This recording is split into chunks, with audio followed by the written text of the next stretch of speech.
Antigamente, os nomes das ruas de São Paulo eram escolhidos pelos próprios moradores e, na maioria, eram homenagens. Hoje, o processo para batizar vias é mais burocrático, mas são através destes nomes, muitas vezes curiosos, que podemos conhecer um pouco mais sobre a história e os personagens da cidade.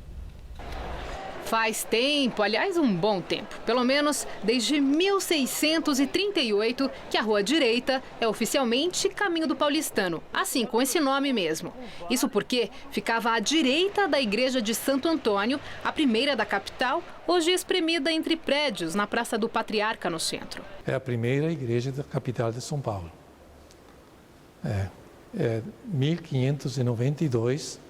Havia uma pequena igrejinha aqui chamada Ermida, que é do tamanho muito minúsculo.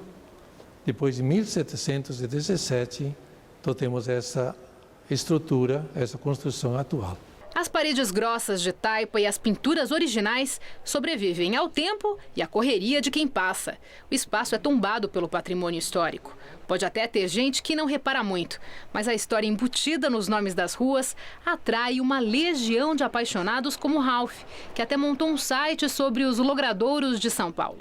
Eu tento imaginar o que era a rua na época em que ela tinha outro nome, na época em que ela servia para outra coisa, como, por exemplo, era uma estrada que no fim virou rua urbana. Ele acredita que parte da história se perde com trocas que seriam injustificadas, mas reconhece que outras mudanças são resultado da própria história, como aconteceu na Liberdade. Aqui era o Largo da Forca, essa é a Praça da Liberdade.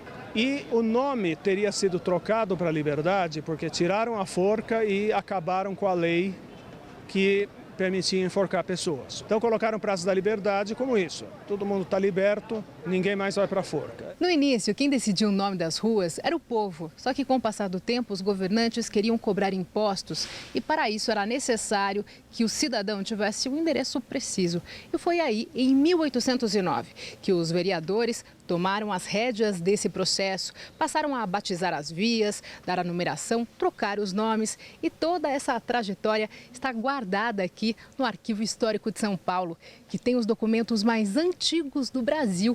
Qualquer pessoa tem acesso aos documentos originais que mostram São Paulo de um outro tempo, com pedidos feitos à mão, por exemplo.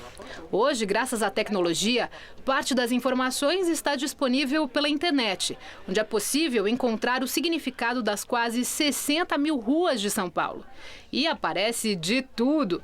Tem a Rua do Carinho, das borboletas psicodélicas, a Travessa Tim Maia, a Rua Aldeia da Formiga, a Cantiga do Desencontro.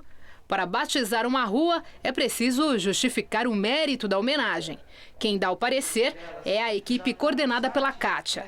A análise prévia tornou-se ainda mais necessária a partir de 2008, quando ficou proibido mudar os nomes existentes, a não ser em casos polêmicos e excepcionais.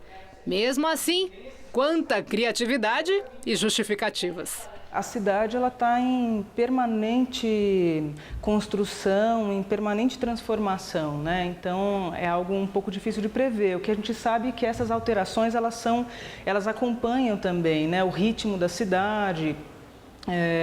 Então, enfim, a gente trata aqui especificamente dos nomes oficializados. A gente sabe que a cidade ela é muito mais abrangente nesse sentido. Tem logradouros que não têm nomes oficiais.